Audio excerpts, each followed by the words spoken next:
World cup की इख्तितामी तकरीब में खिलाड़ी का बोसा लेने पर फीफा ने स्पेन की फुटबॉल फेडरेशन के सदर लुइस रोबेल्स के खिलाफ इंक्वायरी शुरू कर दी।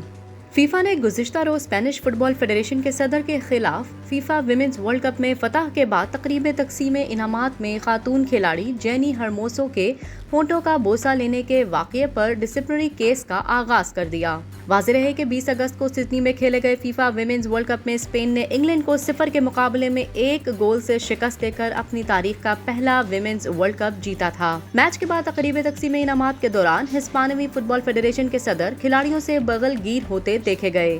वो जेनी हर्मोसो से भी बगलगीर हुए और इसके बाद उनके होंठों पर बोसा दे डाला। जेनी हर्मोसो ने ट्वीट के जरिए लुइस रोबेल्स के इस अमल पर नापसंदीदगी का इजहार किया था, जिसके बाद लुइस रोबेल्स ने अपने इस अमल पर माफ़ी मांग ली थी।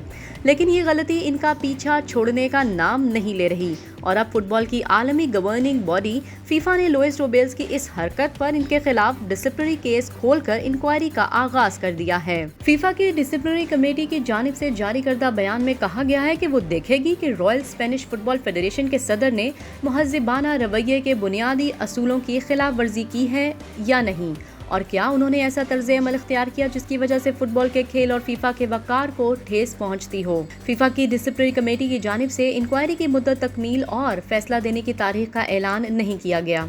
ताहम फीफा की डिसिप्लिनरी जज कवानीन के खिलाफ वर्जी के मुर्तकिब पाए जाने वाले खिलाड़ियों और खेल से मुंसलिक अफराद को वार्निंग देने से लेकर मुअत्तल करने तक की सजाएं दे सकते हैं।